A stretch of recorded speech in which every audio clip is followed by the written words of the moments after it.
Bueno, ante todo, daros a todos las buenas tardes. Soy Eva de Juan y como directora de la editorial Triacastela, quiero darles la bienvenida a este encuentro que, a pesar de producirse online por las circunstancias actuales, permite la asistencia a personas que de lo contrario no podrían estar aquí, como es el compilador de uno de los libros conectado desde Perú.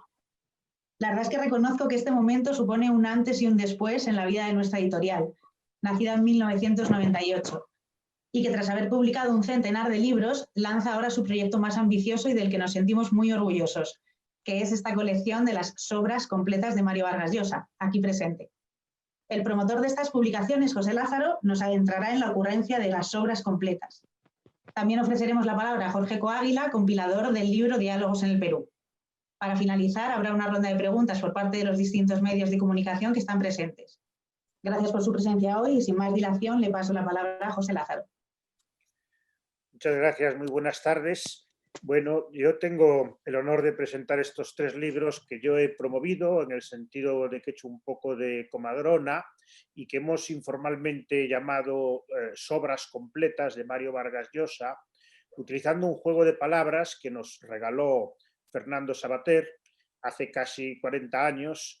Había un joven editor que tenía la mala costumbre de llamarle insistentemente a la hora de la siesta, hora que para él era sagrada, para pedirle un manuscrito. Y un día, pues Fernando, para quitárselo de encima, cogió unos cuantos artículos, se los dio para que no le diera más la tabarra y le volvió a despertar al día siguiente diciéndole que no tienen título. Y él, medio dormido, le dijo, pues ponle, no sé, ponle sobras completas. Y siguió durmiendo.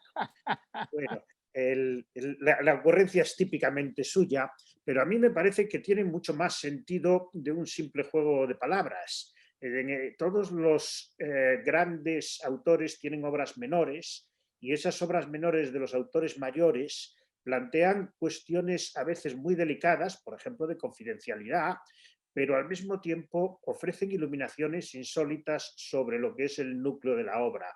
Me refiero a diálogos, conversaciones, notas, cartas, trabajos marginales que, bueno, el propio Vargas Llosa, cuando estudió Madame Bovary a fondo, utilizó, como todos los estudiosos actuales, como fuente las cartas personales de Flaubert, que escribía descuidadamente por la noche después de pasarse un día entero corrigiendo 3 frases y que me imagino que se hubiera horrorizado si pensara que alguien podía llegar a leer aquello. Esta cuestión plantea un montón de diálogos, de temas de interés general, que son los que entiendo que son más importantes para este diálogo con Vargas Llosa, por ejemplo. ¿Qué relación hay entre lo que decimos y lo que escribimos? ¿Por qué es tan diferente, pero tan complementario lo que se improvisa y lo que se piensa y se corrige?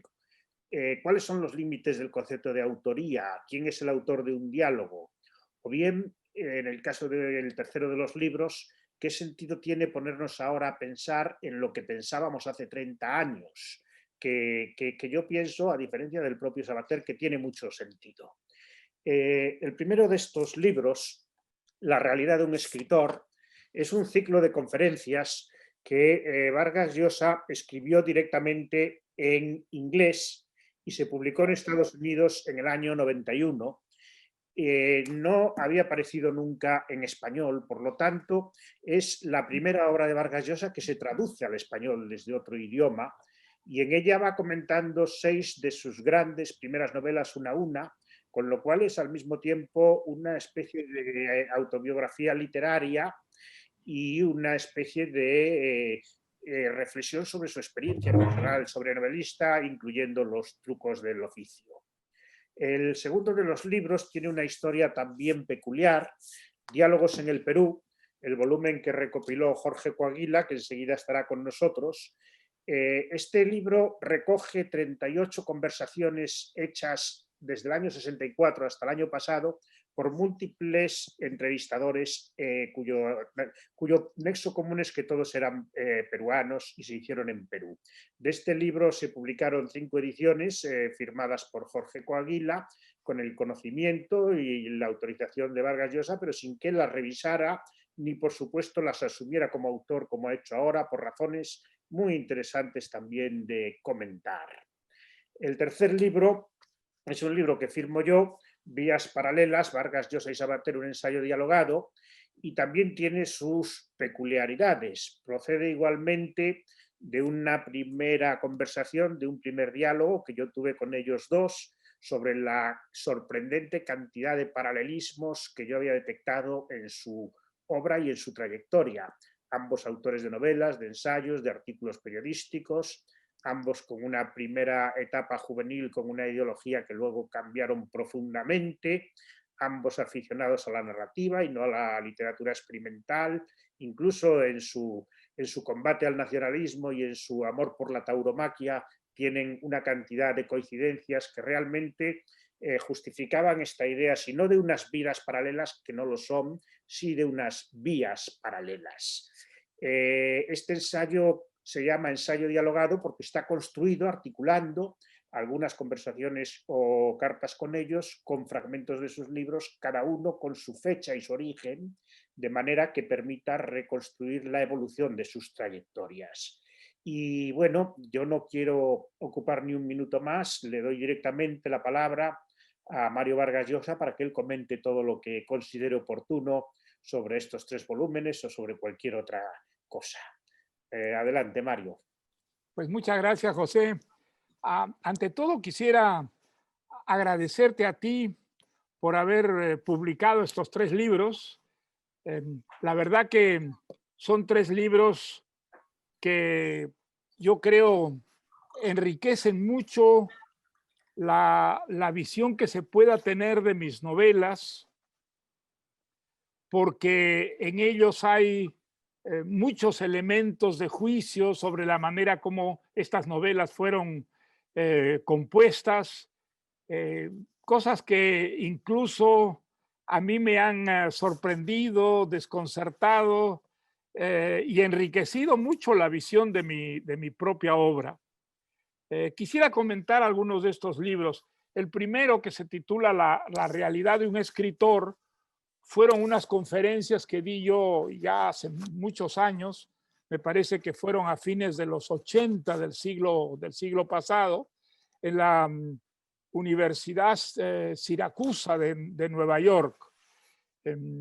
Fueron unas conferencias que tuve que dar en inglés porque era para un público estudiantil que en su mayoría no hablaba español, de tal manera que tuve que dictarlas y escribirlas antes de dictarlas directamente en inglés. Y efectivamente es la primera vez que se traduce al español. He releído ahora el libro con motivo de esta publicación y veo que muchas de estas conferencias luego las di en versiones distintas, en versiones o más detalladas o menos detalladas, pero con elementos muy dispares sobre lo que fue el primer testimonio que yo creo que di sobre las 6 novelas que comenté ante estos estudiantes. Es muy interesante ver cómo el recuerdo del trabajo de esas novelas ha ido evolucionando también, y hay muchas cosas en las versiones posteriores de estas conferencias que había olvidado por completo y que aquí reaparecen porque estaban mucho más presentes en los años en que la gestación de estas novelas pues era más cercana. Por ejemplo, el primer viaje que hice yo a la Amazonía peruana está bastante detallado en esta conferencia, y luego fui olvidando cosas que esta conferencia me ha recordado. Creo que es el viaje más fecundo que yo he hecho en mi vida. Fue un viaje relativamente corto, creo que de un par de semanas. Era la primera vez que yo iba a la selva peruana y fue para mí, bueno, muy sorprendente, un paisaje tan distinto, una sociología tan distinta.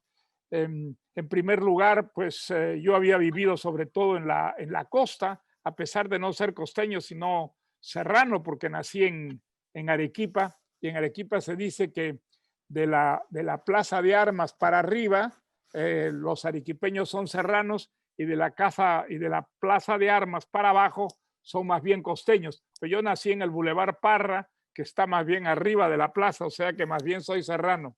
Pero he vivido casi toda mi vida en la costa y además el paisaje de la costa, los grandes arenales, ese océano Pacífico tan espumoso de grandes olas, es el que yo tengo siempre más presente en la memoria cuando salgo del Perú.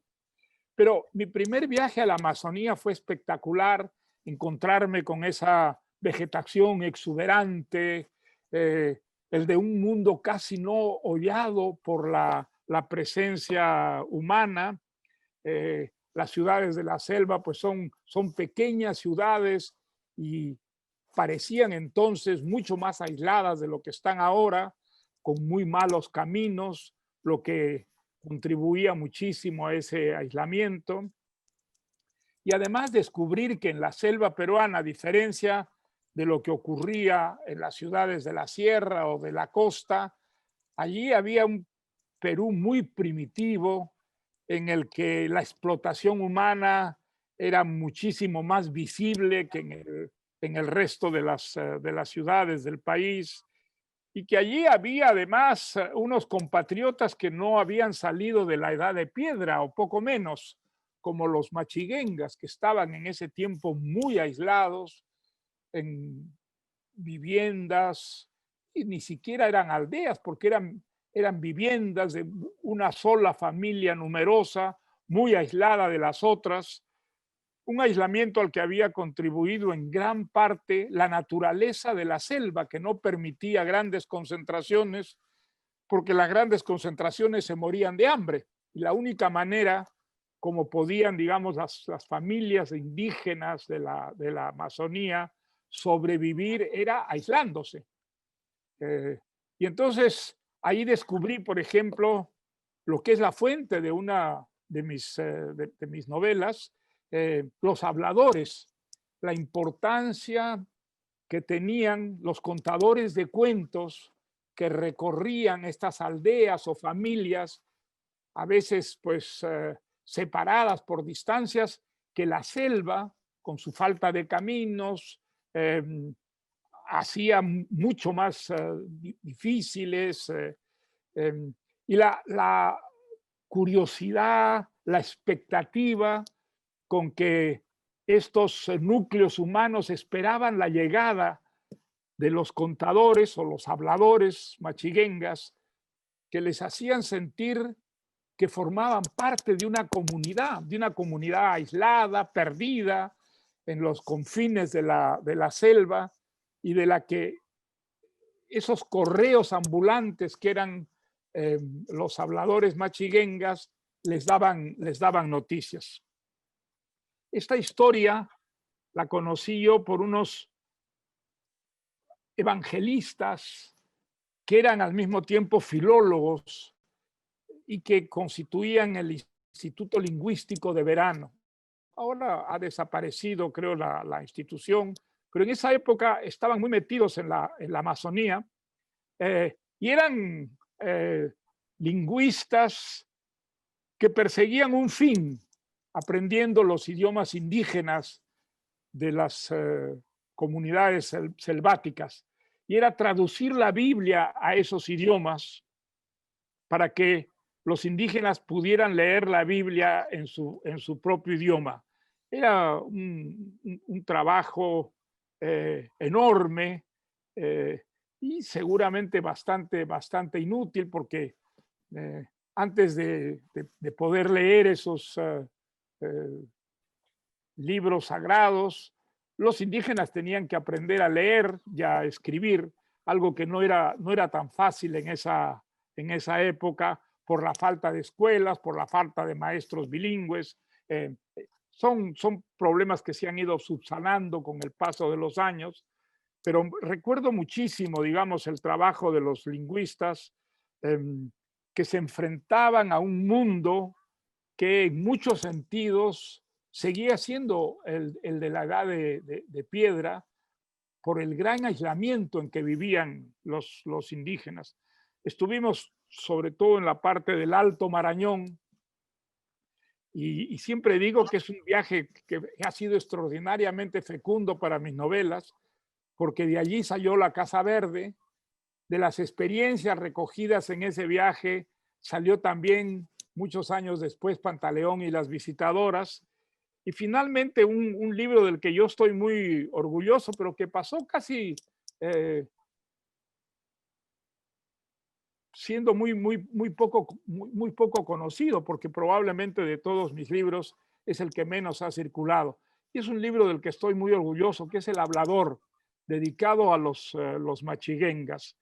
Machiguengas es una comunidad muy importante, pero muy eh, despedazada por las condiciones de la Amazonía, que sufrió muchísimo en la época del caucho, una época en la que los indígenas de la selva sufrieron horriblemente por la brutalidad de los caucheros, la manera como fueron explotados, maltratados, y luego sufrieron mucho en la época de las guerrillas, porque una parte de las guerrillas se aisló en la selva.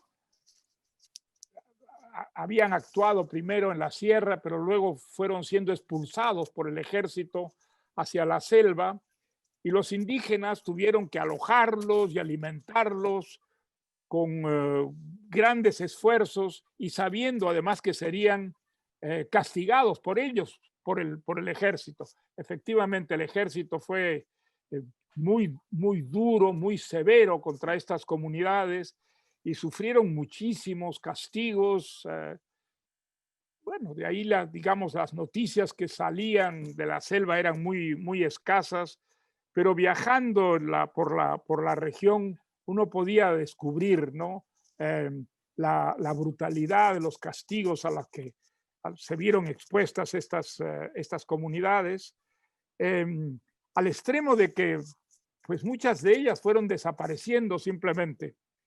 Todo eso está en el Hablador, y aquí en la realidad de un escritor, como esos viajes estaban relativamente recientes, pues me refiero con bastante detalle a las experiencias que tuve en esos viajes, experiencias de las que yo no sabía entonces saldrían novelas como Pantaleón y las visitadoras y el propio Hablador. Fue muy interesante la experiencia de Siracusa, porque es la primera vez que tuve que hacer un curso entero en inglés. Y claro, un idioma aprendido no es nunca lo mismo que expresarse en su propio idioma, de tal manera que yo tenía que preparar las clases muy rigurosamente, escribiéndolas de antemano, por lo menos escribiendo en gran parte la síntesis de la clase. Y los alumnos, pues, no eran propiamente neoyorquinos, ¿no? De la ciudad de Nueva York, que son mucho más internacionales y sofisticados. No, eran muchachos más bien provincianos, con una visión bastante limitada de la historia y de la literatura. Y el Perú, a pesar de formar parte de América, le resultaba bastante lejano a la mayoría de ellos, que eran norteamericanos, que no eran latinoamericanos.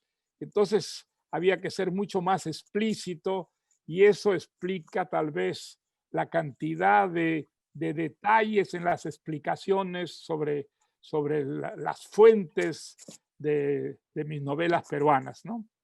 El segundo libro, que se llama Diálogos en el Perú, la verdad que yo muchas de las entrevistas no las había leído en las ediciones anteriores, y las he leído solo en esta. Y entiendo que Jorge Coaguila ha hecho un magnífico trabajo. Creo que todas ellas son interesantes, y algunas de ellas muy interesantes, porque son entrevistas que explican con bastante detalle las fuentes de libros recién publicados. y están hechas por periodistas peruanos, periodistas que conocían muy bien el contexto de esas novelas, la dictadura de Odría, la singularidad de la geografía peruana, en la que hay 3 regiones muy diferenciadas, entre ellas la costa, la sierra y la selva, y pueden dar muchos detalles sobre estas 3 regiones y las fuentes de las historias que cuentan mis primeras novelas. Hay que decir a propósito que el trabajo de Jorge Coaguila ha sido admirable porque pone muchas notas explicando quiénes son las personas a las que se refieren o en las preguntas o en las respuestas en muchas de estas entrevistas, y da detalles que son realmente iluminadores respecto a los personajes que inspiran a algunos de los personajes de la ficción, y las cercanías y diferencias que hay entre la realidad y la fantasía. Son generalmente notas muy, algunas muy risueñas, con mucho sentido del humor, y también otras muy serias y realmente históricas sobre personajes de la dictadura de Odría, por ejemplo, que es la fuente de mi primera novela, de La ciudad y los perros, en las que están muy bien retratados los modelos de algunos de los personajes novelísticos. El tercer libro es un libro muy interesante y que es enteramente una idea de José Lázaro, de acercar a 2 personajes. Yo tengo que decir que yo admiro mucho a Sabater, como lo he dicho por escrito muchas veces, y del que me he ido sintiendo cada vez más cercano. Creo que las posiciones de Sabater son realmente admirables. Es un intelectual independiente, muy parecido a mí en el sentido de que yo no sé si él tuvo una gran influencia de los existencialistas. Tengo la impresión, habiéndolo leído, que no tanto como yo, porque yo sí en el Perú, mientras era estudiante universitario, leí con verdadera pasión a los escritores existencialistas franceses, Sartre sobre todo, y creo que la influencia de Sartre fue muy grande, sobre todo en mi juventud, y que de ella, de esa influencia, ha quedado sobre todo la idea de lo que Sartre llamaba el compromiso, l'engagement, ¿no? El compromiso literario, es decir, la idea de que un escritor sí contribuye como escritor a la evolución de su sociedad, porque en sus escritos sí se compromete, va a haber una clarificación respecto a las confusiones que toda época acarrea, y sobre todo en el campo político y social. Él pensaba que la literatura era una iluminación respecto a la problemática social y política, porque el escritor tenía una perspectiva, una distancia que no era la inmediata, que es la que tiene el político, sino algo mucho más permanente, y que esa permanencia le podía facilitar, ¿no? la visión de un futuro o mediato o inmediato, y defender mejor las causas por las que se comprometía. Creo que este diálogo que Fernando Sabater y yo tuvimos en público es muy iluminador sobre las cercanías que existen entre estos 2 escritores, y creo que las completa y las enriquece mucho los añadidos que ha hecho José Lázaro a través de cartas y otras publicaciones, en las que creo que se ve bastante bien esa cercanía que han ido, digamos, explicando y describiendo los años en los que cada uno por su cuenta pues hemos ido escribiendo distintos géneros. Tengo que decir que a mí Fernando Savater me parece un modelo de escritor comprometido. Yo creo que las cosas que él ha escrito han estado siempre dependiendo de una realidad o inmediata o mediata, pero que no ha desaparecido, que es una realidad que está allí. Y no me refiero solo a la independencia con la que él ha escrito, sobre todo sobre el problema del nacionalismo. Yo recuerdo mucho los años en que estuvo amenazado por ETA, que debió andar protegido y que debió salir de su San Sebastián tan querido y tan próximo a él. Y la serenidad con que él sobrellevó toda esta experiencia sin dejar de escribir nunca aquello que quería y sentía, sabiendo pues que arriesgaba su vida, ¿no? Por eso, aparte de mucha admiración que le he tenido siempre, me he sentido siempre muy próximo a él y me alegro mucho que José Lázaro haya tenido la ocurrencia de acercarnos y ponernos a dialogar de esta manera que estoy seguro es iluminadora para los lectores que tenemos ambos escritores. Creo que con esto, pues más o menos es una pequeña síntesis de lo que significan estos 3 libros y creo que en el diálogo que podríamos tener a partir de ahora pueden venir ya el resto de las explicaciones. Muy bien, pues estupendo.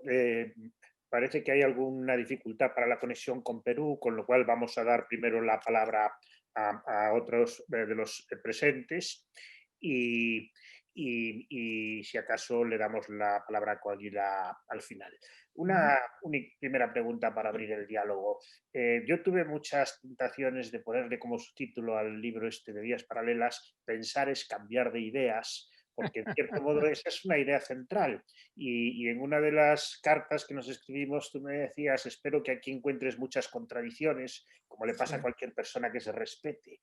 Hay una superstición en España de que el que cambia de ideas, especialmente en política, es un traidor a la causa, y en realidad yo soy de los que pensamos que el que cambia de ideas es el que piensa, y el que no cambia de ideas es un creyente que no es capaz de pensar, pura y simplemente. Esta idea se refleja claramente tanto en su caso como en el tuyo, por supuesto. Bueno, sin ninguna duda, yo he cambiado muchas veces de idea. A veces me he equivocado, por supuesto. Creo que me he equivocado muchas veces. Pero, digamos, siempre creo que con buena intención, ¿no?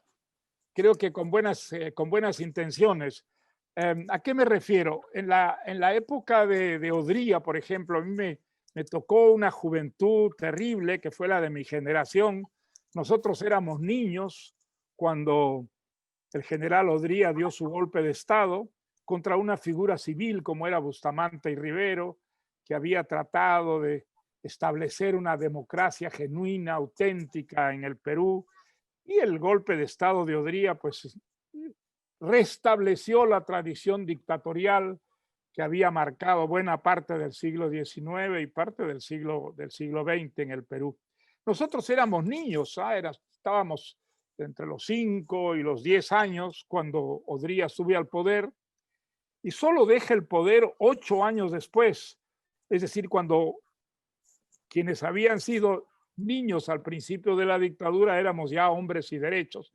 O sea, toda nuestra juventud, toda nuestra adolescencia pasó bajo una dictadura militar que fue bastante represiva, bastante brutal y que además a nosotros, quiero decir a mi generación, nos apartó de la política. La política fue considerada algo prohibido en el Perú. No se podía hablar de política, todos los partidos políticos estaban fuera de la ley, con excepción del partido del propio Odría. Había una censura muy severa en los diarios y en las radios. En ese tiempo no existía todavía la televisión en el Perú, de tal manera que nosotros vivíamos en la oscuridad, no sabíamos qué pasaba en el Perú, todo era cuestión de rumores, y yo tuve la suerte, en contra de los deseos de mi familia, de ir a San Marcos. San Marcos es era la universidad popular en el Perú. Había la Universidad Católica, que existía desde hacía algunos años, y los muchachos de clase media y de familias más bien acomodadas, pues iban a la Universidad Católica. Y yo me rebelé, ya era un rebelde desde el último año de colegio, y fui a San Marcos, que era la universidad popular, y era una universidad que tenía además una historia de insumisión y rebeldía que a mí me atraía tanto como los buenos profesores que todavía tenía San Marcos. Eso ha cambiado mucho desde entonces. Pero una de las pocas resistencias que había a la dictadura de Odría era San Marcos, donde los estudiantes, que eran apristas sobre todo, y comunistas en una minoría, se manifestaban constantemente contra la dictadura. Y el año anterior a mi ingreso a la universidad, el año 53, el año 52 había habido una huelga de estudiantes que había sido brutalmente reprimida por la policía y los militares, y había muchos, tanto profesores como estudiantes, o que estaban en el exilio o estaban en las cárceles. Y mi primer choque con la dictadura fue precisamente, creo que lo cuento bastante bien allí en la historia de la ciudad y los perros, que aparece en el primero de los libros, llevarles unas frazadas que habíamos comprado en la universidad a través de cuotas, para que no siguieran durmiendo en el suelo los estudiantes que estaban presos.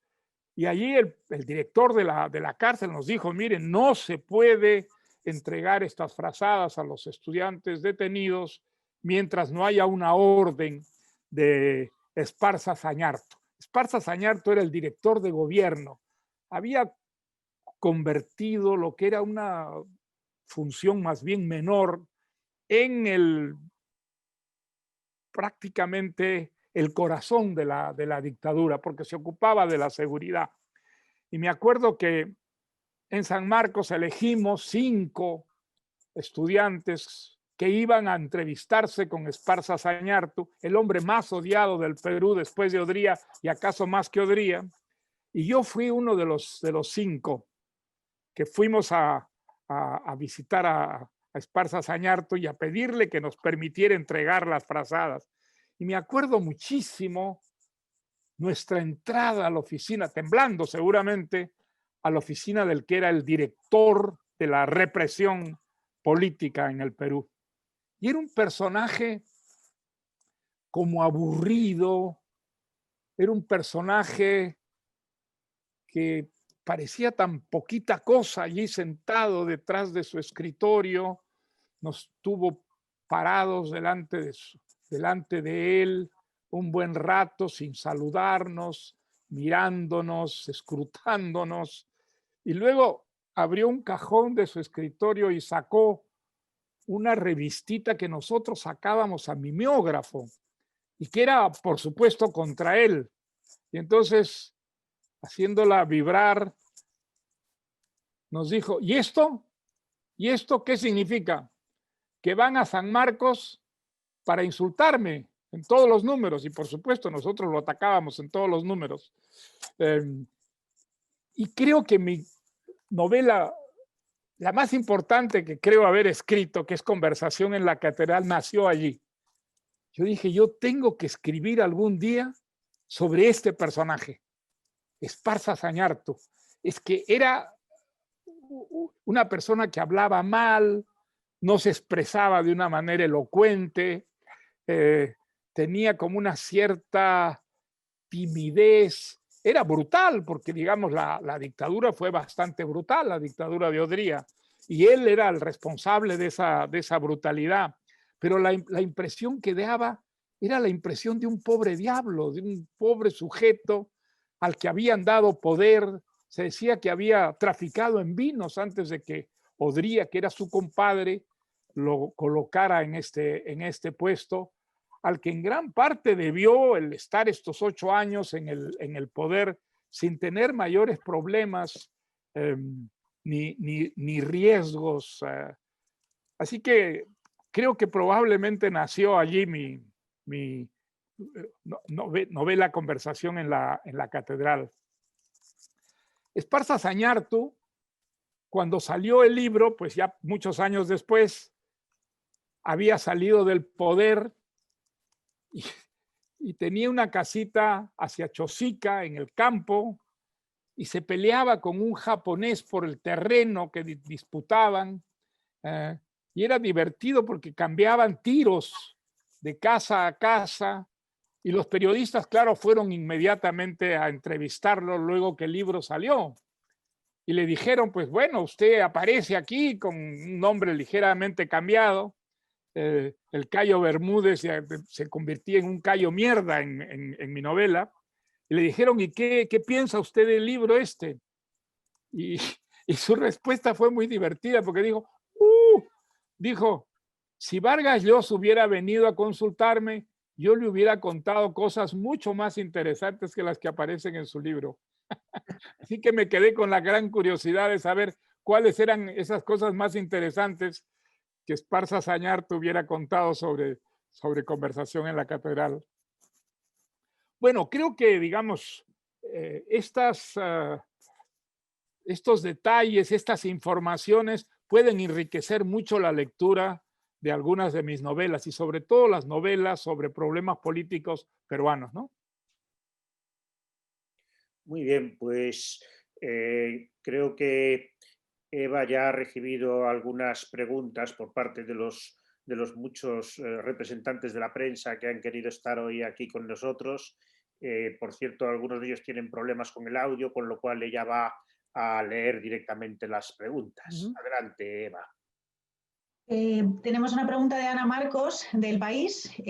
Nos pregunta, ¿qué ha redescubierto o le ha sorprendido sobre la construcción de algunos de sus personajes literarios al releer el libro Diálogos en el Perú? ¿Puede compartir algún ejemplo concreto? Bueno, yo creo que, digamos, por ejemplo, la información sobre la reacción de Esparza Zañartu, que fue el director de la inteligencia, o sea, el jefe de la represión de la dictadura de Odría, pues es bastante interesante y me revela a mí mismo las muchas cosas que yo tenía muy vivas en la memoria de la época de Odría. La novela Conversación en la Catedral quiere mostrar, digamos, en distintas clases sociales, en distintas ciudades, en la capital y en las provincias, la manera como la dictadura influyó no solo en la vida política de las personas, que prácticamente no existía, uno o se adhería a la dictadura o estaba en la oposición a ella, ¿no? Pero como en la vida profesional, por ejemplo, y en la vida familiar, el hecho de que hubiera un régimen como el de Odría podía afectar profundamente a las familias. Y creo que la familia de Zabalita pues es un ejemplo de eso.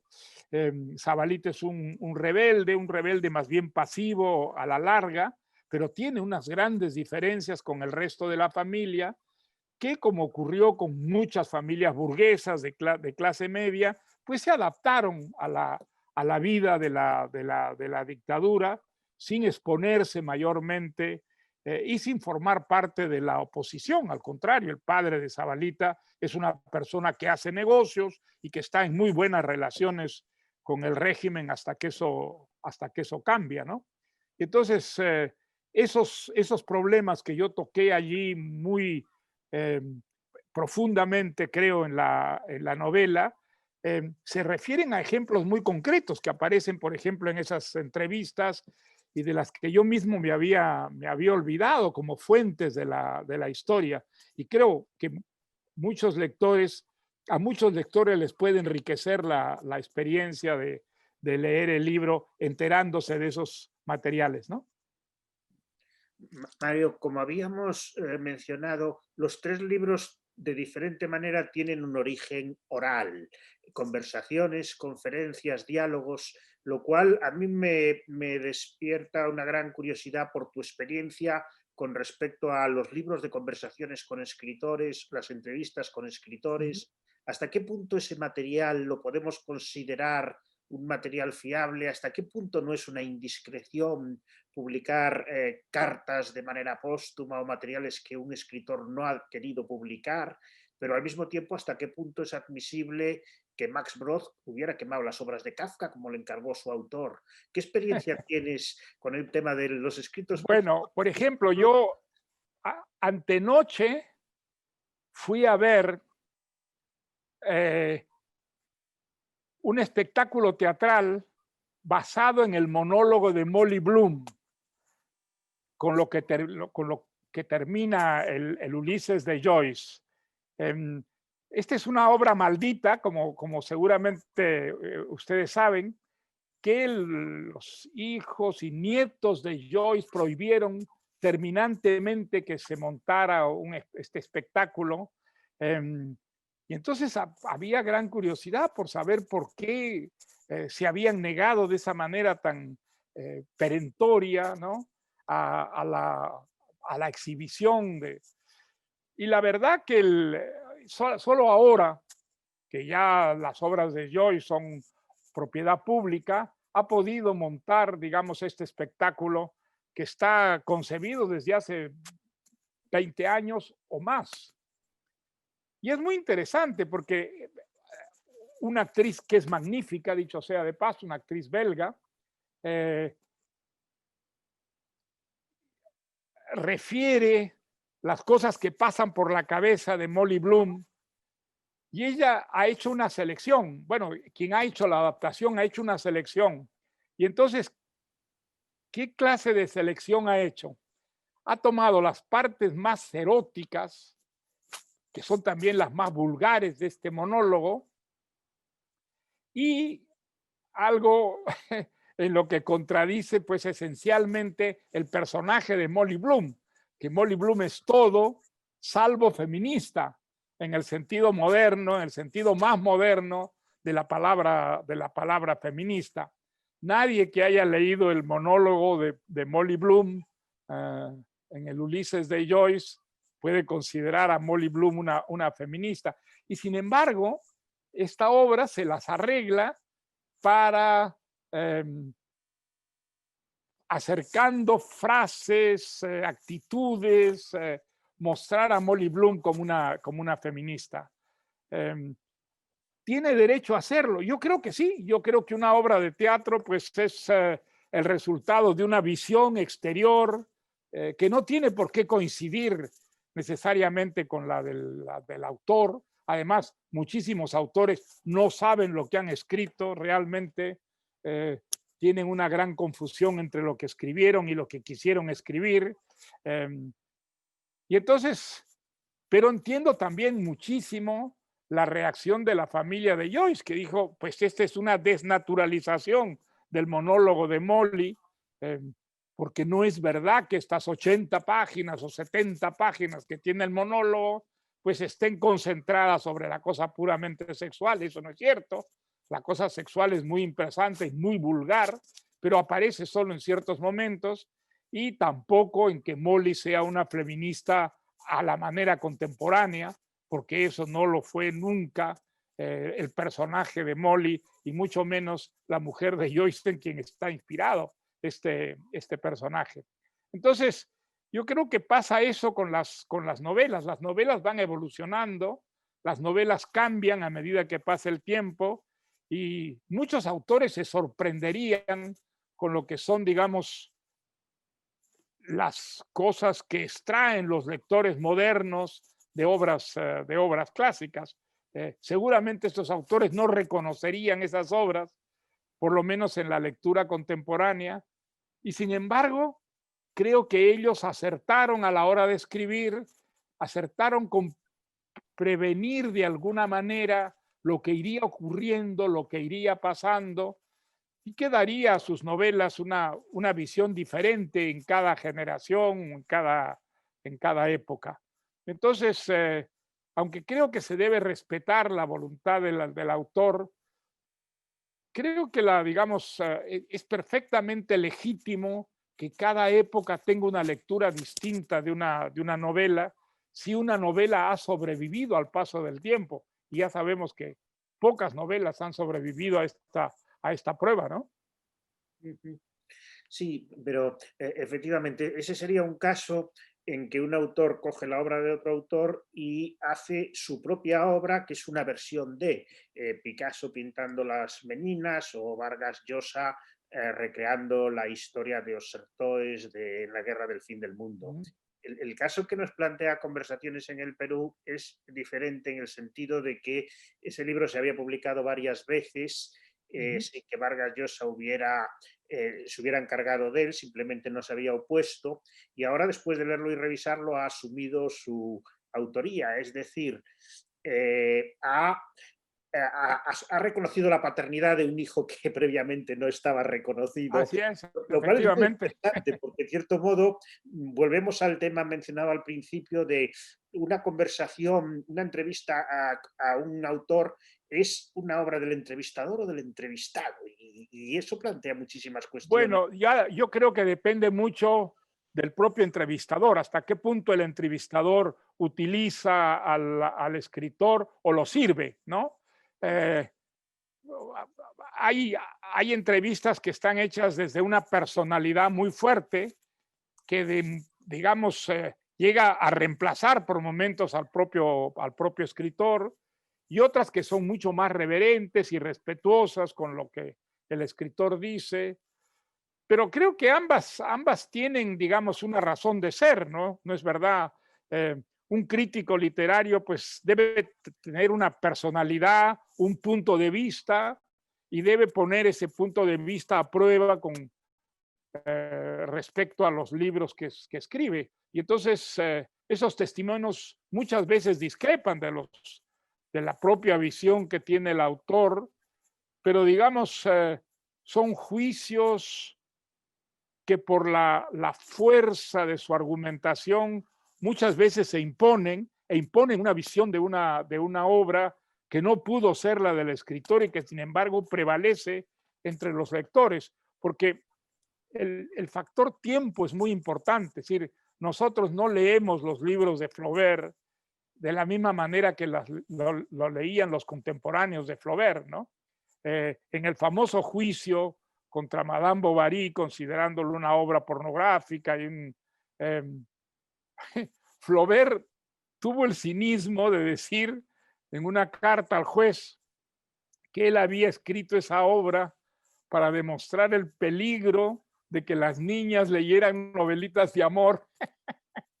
Pues, ¿quién le iba a creer a Flaubert que él había escrito Madame Bovary, que le tomó 5 años para prevenir a las niñas de que leyeran las novelitas de amor? Nadie podía creerle, y sin embargo, pues él lo que quería era salvar su libro de la censura, como efectivamente lo llegó a salvar, ¿no? Fantástico. Me parece que hay alguna otra pregunta, Eva. Sí, doy paso a la pregunta de Miguel Lorenzi de Colpisa. Le agradece la presencia hoy aquí, Mario. La pregunta es: mañana se debate en la Real Academia un documento sobre la importancia del español. ¿Qué le parece la supresión del castellano como lengua vehicular? La supresión del castellano me parece una idiotez sin límites. Querer abolir el español es un disparate que nos debería llevar a las carcajadas, ¿no es cierto? Ahora, cuando se leen los contextos, pues ya se explica uno, digamos, el gobierno, ¿qué es lo que quiere? El gobierno quiere que le aprueben sus presupuestos. Para eso necesita los votos de la izquierda catalana. Y entonces, izquierda, que quiere acabar con España, se limita a pedir que se suprima el español como la lengua de España. Y entonces le dan gusto Podemos y le da gusto Bildu, que también quieren acabar con España a sus distintas maneras. Entonces, de todo esto resulta que España es un país que no tiene un idioma oficial. Bueno, ¿y qué pasa con los 500 millones de gentes que en el mundo hablan español gracias a España? ¿Cómo vamos a explicarles a los mexicanos, por ejemplo, que es el primer país hoy día de lengua española, porque es el más numeroso, que España ya no tiene una lengua propia? Porque se ha abolido en esta ley de educación. Es un disparate que no tiene cabeza, realmente no tiene ningún sentido. El español no lo vamos a reemplazar ni por el catalán, ni por el bable, ni por el euskera, ni por el gallego, etcétera. Bueno, que existan todas esas lenguas regionales me parece muy bien. Creo que tanto la Constitución como las leyes españolas les dan una presencia importante, pero no a costa del español. Esa es una idiotez que no tiene perdón. Eso no tiene perdón, eso es un disparate. Y yo creo que la Academia de la Lengua debe pronunciarse de una manera muy categórica, sin entrar en las pequeñas politiquerías que están detrás de esa suspensión, digamos, de la lengua española en una ley además en una ley de educación. Bueno, es que eso realmente, si uno lo cuenta, da vergüenza ajena, ¿no? Da vergüenza ajena. España no tiene lengua y esos 500 millones de personas en el mundo, ¿qué es lo que hablan? Hablan español. ¿Y de dónde nace el español? Un gran misterio, porque los autores de la ley, los promotores de la ley simplemente han abolido el español, ¿no? Yo digo que es para reírse a carcajadas, ¿sabes? No para llorar, sino para reírse a carcajadas. Bueno, pues una última cuestión, Mario, aprovechando que ya se han pasado las preguntas enviadas por la prensa. Yo tengo que confesar que así como tú acogiste con gran entusiasmo desde el primer momento mi idea de las vías paralelas entre Fernando Savater y Vargas Llosa, a Fernando no le hizo ninguna gracia y me dio bastantes argumentos en contra y me dijo que bueno, que él charlaba conmigo pero que no quería saber nada del asunto. Algunos de los argumentos eran muy suyos. Él decía, es un disparate la comparación. Si yo canto en la ducha y Plácido Domingo canta en la ducha, eso no quiere decir que yo cante como Plácido Domingo. Pero, en fin, más aparte, hubo otro argumento que me pareció más interesante todavía de comentar, que era, a mí no me interesa nada, a mí me interesa hablar sobre los problemas, sobre las cosas, no me interesa nada hablar sobre lo que yo decía hace 30 años acerca de los problemas y las cosas.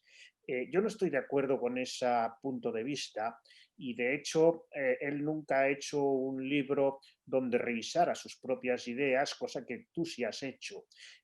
No estoy de acuerdo en el sentido de que pienso que volver a leer y a pensar las cosas que escribíamos y pensábamos hace 40 años puede ser muy doloroso, uno se siente ridículo, uno dice, ¿cómo es claro, por posible? supuesto. Yo pensaba estas cosas a los 25 años, pero es enormemente importante porque esa es la forma de ver en qué consiste el pensamiento, en ir modificando nuestra visión sobre las cosas de manera permanente.